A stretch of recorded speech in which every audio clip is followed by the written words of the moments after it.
দ্বাদশ শ্রেণীর মানবিকের শিক্ষার্থীরা অনলাইন ক্লাসে তোমাদেরকে স্বাগতম। অর্থনীতি ক্লাস নিচ্ছি আমি নাদিয়া নূর, প্রভাষক অর্থনীতি, engineering university girls school and college.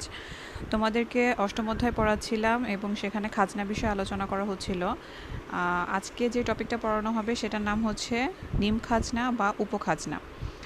এখন এই টপিকটা বুঝতে হলে তোমাদেরকে একটু পিছিয়ে যেতে হবে এবং তোমরা যে বাজার অধ্যায় পড়েছিলে, সম্ভবত তোমাদের প্রিভিয়াস যে টিচার ছিলেন উনি তোমাদেরকে পড়িয়েছিলেন, ওই অধ্যায় থেকে বাজার ভারসাম্য কিভাবে অর্জিত হয়, তারপর একটা ফার্মের মুনাফা কিভাবে অর্জিত হয়, এই জিনিসগুলো তোমাদের মনে রাখা এখানে দরকার আছে। আচ্ছা, আসলে এখন চলো দেখে নেই যেটা সংজ্ঞাটা কী, নিম খাজনা বা উপখাজনার সংজ্ঞাটা কী। মানুষের সৃষ্ট উপাদানের উপকরণ থেকে স্বল্পকালে যে অতিরিক্ত আয় পাওয়া যায় তাকেই নিম খাজনা বলে। অর্থাৎ এখানে যে উপাদানের কথা বলেছে, মানে উৎপাদনের উপকরণের কথা বলেছে, সেটা মনুষ্য সৃষ্ট হতে হবে। এখন আমরা জানি যে উৎপাদনের উপকরণ হচ্ছে চারটা: ভূমি, শ্রম, মূলধন এবং সংগঠন।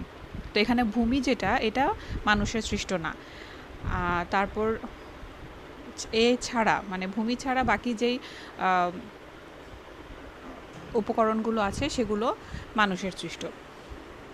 তো মানুষের সৃষ্ট উপকরণ থেকে স্বল্পকালে যে অতিরিক্ত আয় হয়, স্বল্পকালে যে স্বাভাবিক আয় হয় সেই স্বাভাবিক আয়টাকে কিন্তু নিম খাজনা বলে না। স্বল্পকালে যে অতিরিক্ত আয়টা হয় সেটাকে নিম খাজনা বলে। এখন এই নিম খাজনাটা কীভাবে বের করে, এটা সূত্রটা কি? এটা সূত্রটা হচ্ছে যে তুমি মোট আয় থেকে মোট পরিবর্তনীয় ব্যয় বাদ দিবে।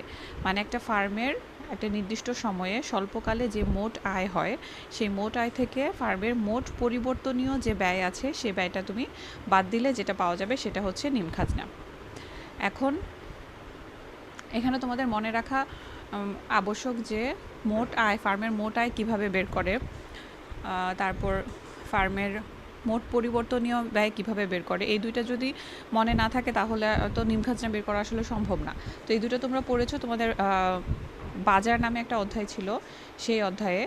এখন আমি তোমাদেরকে, যাতে তোমাদের মনে পড়ে এই জন্য আমি একটু রিভিউ নিচ্ছি তোমাদের মনে করানোর জন্য, যে কোনো ফার্ম বা ব্যবসা প্রতিষ্ঠানে তিন ধরনের আয় বিবেচনা করা যায়। একটা হচ্ছে মোট আয়, একটা হচ্ছে গড় আয়, একটা হচ্ছে প্রান্তিক আয়।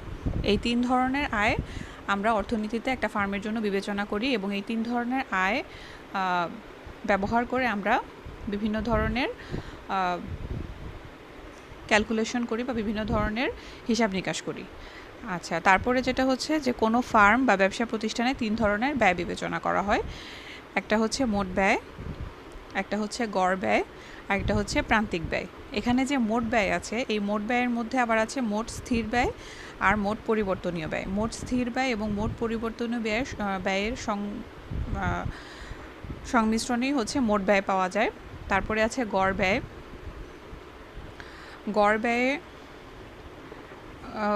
গড় ব্যয়ের মধ্যে এরকম দুইটা ভাগ আছে, একটা হচ্ছে গড় স্থির ব্যয়, একটা হচ্ছে গড় পরিবর্তনীয় ব্যয়, আর তারপরে আছে প্রান্তিক ব্যয়। আচ্ছা, এই টার্মগুলো আমরা কেন পড়লাম? এই টার্মগুলো আমরা এই জন্য পড়লাম বা এই জন্য মনে করালাম যে তার পরবর্তী ধাপে আমাদেরকে জানতে হবে যে একটা ফার্মে মুনাফা কিভাবে অর্জিত হয়, যে পূর্ণ প্রতিযোগিতামূলক বাজারে একটা ফার্মে কিভাবে মুনাফা অর্জিত হয় বা ভারসাম্য অর্জিত হয়। মুনাফা অর্জনের শর্ত হচ্ছে দুইটা। প্রথম শর্তটা হচ্ছে ফার্মের যে প্রান্তিক আয় আছে এবং ফার্মের যে প্রান্তিক ব্যয় আছে এই দুইটা সমান হবে, এবং এই দুটো সমান হওয়ার জন্য কি হতে হবে? এমআর রেখা এবং এমসি রেখা পরস্পরকে ছেদ করবে। এমআর রেখা মানে হচ্ছে প্রান্তিক আয় রেখা বা মার্জিনাল রেভিনিউ কার্ভ, আর এমসি রেখা হচ্ছে মার্জিনাল কস্ট কার্ভ বা প্রান্তিক ব্যয় রেখা। মনে রাখবে যে যখন দুইটা রেখা যেই বিন্দুতে ছেদ করে, দুইটা রেখা যখন পরস্পরকে কোনো বিন্দুতে ছেদ করবে ওই বিন্দুতে ওই দুইটা রেখার মান সমান হবে। উপরে নিচে রেখা দুইটার মান ভিন্ন হতে পারে, ঠিক আছে, কিন্তু যে বিন্দুতে ছেদ করবে ওই বিন্দুতে ওই রেখা দুইটার মান সমান হবে। এখন আমরা যখন চিত্র থেকে এই জিনিসটা বের করার চেষ্টা করব যে প্রান্তিক আয় এবং প্রান্তিক ব্যয় সমান কিনা, তখন আমরা সেটা কিভাবে বুঝবো যে এখানে সমান কিনা? ওই তখনই বুঝবো যখন দুইটা রেখা পরস্পরকে ছেদ করবে এবং ওই বিন্দুটাতে আমরা ধরে নিব যে এখানে এই দুইটা রেখার মান সমান, অর্থাৎ এই যেখানে প্রান্তিক আয় রেখা প্রান্তিক ব্যয় রেখাকে ছেদ করবে সেখানেই হচ্ছে প্রান্তিক আয় এবং প্রান্তিক ব্যয় সমান হবে। এটা হচ্ছে ফার্মের মুনাফা অর্জনের প্রথম শর্ত। আর দ্বিতীয় শর্ত হচ্ছে প্রান্তিক আয় রেখার ঢাল প্রান্তিক ব্যয় রেখার ঢালের চেয়ে কম হবে। প্রান্তিক আয় রেখার যে ঢাল আছে সেটা প্রান্তিক ব্যয় রেখার ঢালের চেয়ে কম হবে। এখন রেখার ঢাল কোনটা কম কোনটা বেশি সেটা চিত্র দেখে কিভাবে বের করব সেটা এই যেখানে দেখো অর্থাৎ দিয়ে যে লেখাটা লিখেছি সেখানে লক্ষ্য করো যে এমসি রেখা এমআর রেখাকে নিচের দিক থেকে ছেদ করে উপরের দিকে উঠে যাবে। অর্থাৎ মার্জিনাল কস্ট কার্ভ বা প্রান্তিক ব্যয় রেখা যখন মার্জিনাল রেভিনিউ কার্ভ বা প্রান্তিক আয় রেখাকে নিচের দিক থেকে ছেদ করবে, আমরা তো জানি যে ছেদ করবে, প্রথম শর্তই হচ্ছে যে ছেদ করবে এবং সেই জায়গায় এই দুইটার মান সমান হবে। তো যখন এই রেখাটা প্রান্তিক ব্যয় রেখাটা প্রান্তিক আয় রেখাকে নিচের দিক থেকে ছেদ করে উঠে যাবে, তখনই আমরা বুঝবো যে প্রান্তিক ব্যয় রেখার ঢাল আসলে প্রান্তিক আয় রেখার ঢালের চেয়ে বেশি। এবং এই দুইটা শর্ত যখন পরিপূর্ণ হবে তখন আমরা বুঝবো যে ওই বিন্দুতে যেখানে ভারসাম্য অর্জিত হয়েছে এই দুইটা শর্ত মিলিত হওয়ার ফলে ওখানে হচ্ছে ফার্মের ভারসাম্য অর্জিত হয়েছে এবং এখানে ফার্মের মুনাফা অর্জিত হয়েছে, বা এই বিন্দুতে হচ্ছে ফার্মের মুনাফা সর্বোচ্চ। তো এই দুইটা স্লাইড হচ্ছে তোমাদের রিভিউ, এই জিনিসগুলো একটু ভালো মতো মনে রাখবে। এখন আমরা চলে যাচ্ছি নিম খাজনার মধ্যে। নিম খাজনাটা বুঝতে গেলে আমাদের এই জিনিসগুলো মনে রাখা অতি অবশ্যই জরুরি। আচ্ছা,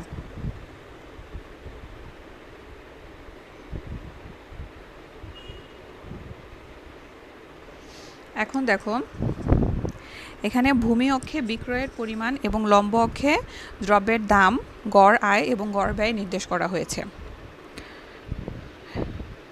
এই যে ভূমি অক্ষে এখানে বিক্রয়ের পরিমাণ এবং এটা হচ্ছে লম্ব অক্ষে এখানে গড় আয়, গড় প্রান্তিক ব্যয় এবং দাম নির্দেশ করা হয়েছে।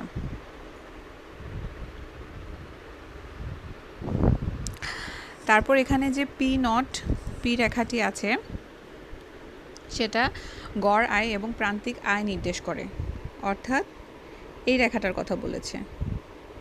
এই যে রেখাটা আমি যে রেড লাইনটা এঁকেছি, রেড লাইনের নিচে যে রেখাটা আছে পি, এখানে দেখো পি সমান AR সমান MR, অর্থাৎ AR হচ্ছে অ্যাভারেজ রেভিনিউ বা গড় আয় আর MR হচ্ছে মার্জিনাল রেভিনিউ বা প্রান্তিক আয়।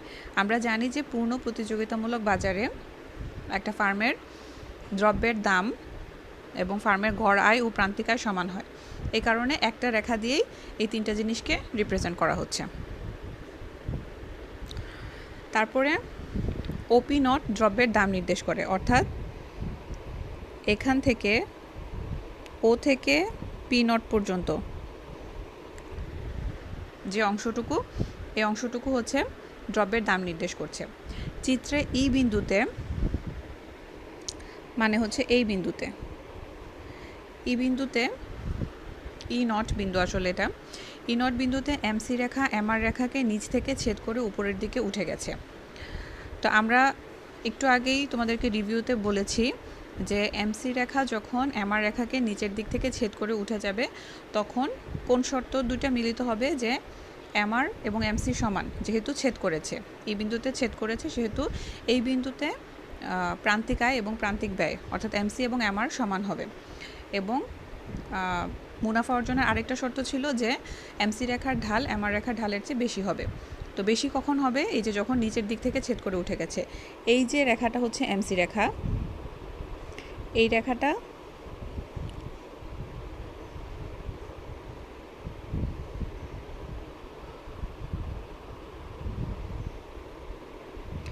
এই যে রেখাটা এটা হচ্ছে MC রেখা, এই রেখাটা MR রেখাকে নিচের দিক থেকে ছেদ করে উঠে গেছে। এই যে MR রেখা এই অংশটাকে নিচের দিক থেকে ছেদ করে উপরে উঠে গেছে।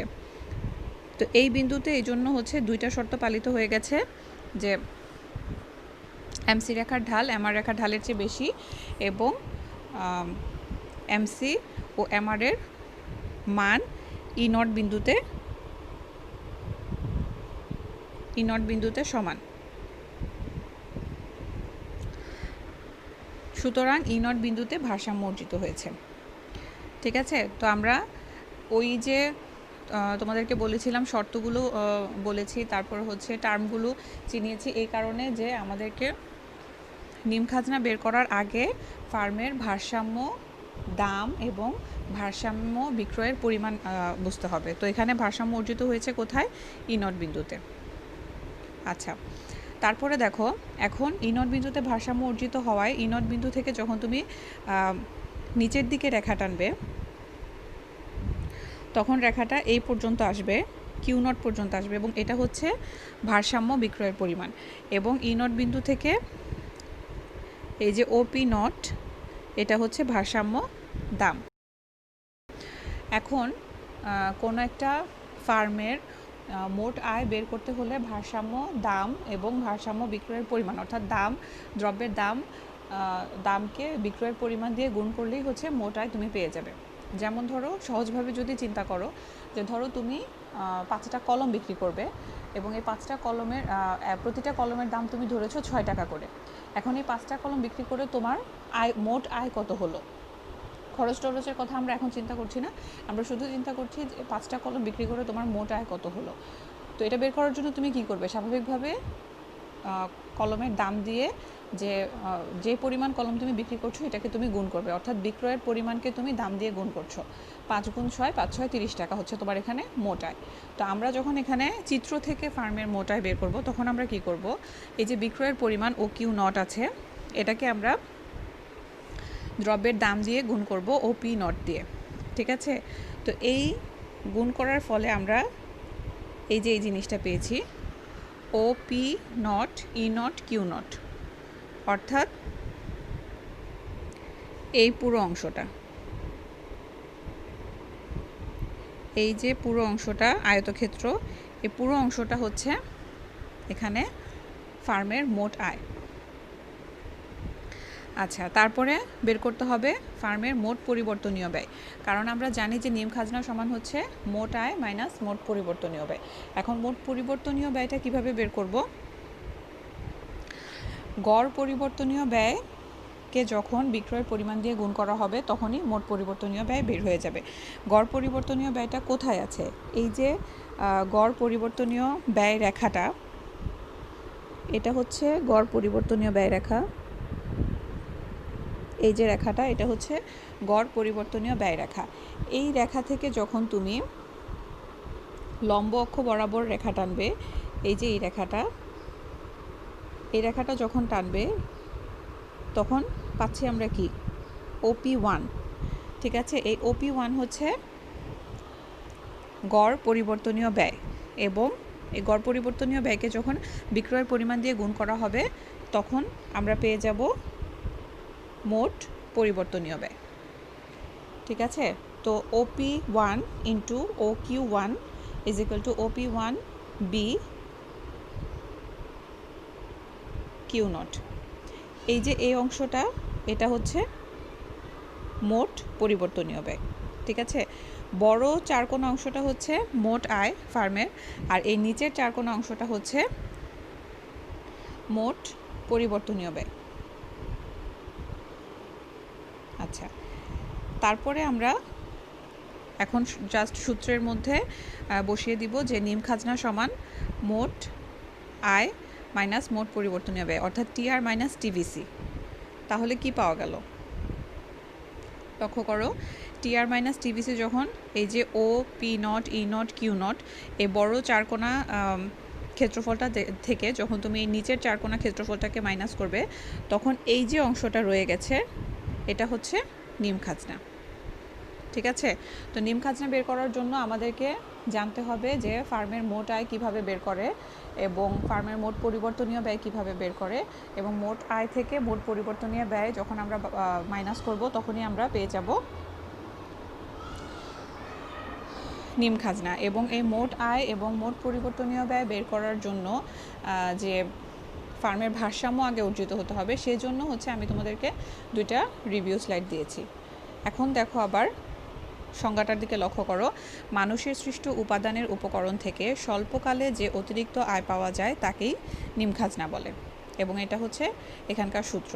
তো স্বল্পকালে মানুষের সৃষ্ট কোনো উপকরণ থেকে আমরা ধরে নিয়েছি এটা যে কোনো ধরনের উপকরণ হতে পারে, কোনো যন্ত্রপাতি হতে পারে, তারপর কোনো কলকারখানা হতে পারে, ঠিক আছে? ওইটা থেকে হচ্ছে স্বল্পকালে এই অতিরিক্ত আয়টা হয়েছে এবং এই কারণে এই অংশটুকু হচ্ছে নিম খাজনা। তো এখানে হচ্ছে রিভিউর যেই দুইটা স্লাইড দিয়েছি, এই স্লাইডটা এবং এই স্লাইড, এই দুইটা বাদে নিম খাজনা যখন আসবে তখন এই বাকি পুরোটা যেটা আছে এই সবটাই লিখতে হবে। এটা খুব বেশি বড় না, তোমাদের বোঝানোর জন্য আমি মানে চিত্রটাকে 3বারে দিয়ে 3টা স্লাইড করেছি। তোমরা যখন পরীক্ষার খাতায় লিখবে তখন চিত্রটা একবারই আঁকবে এবং ওইটার নিচেই এই পুরোটা ব্যাখ্যা লিখে দিবে।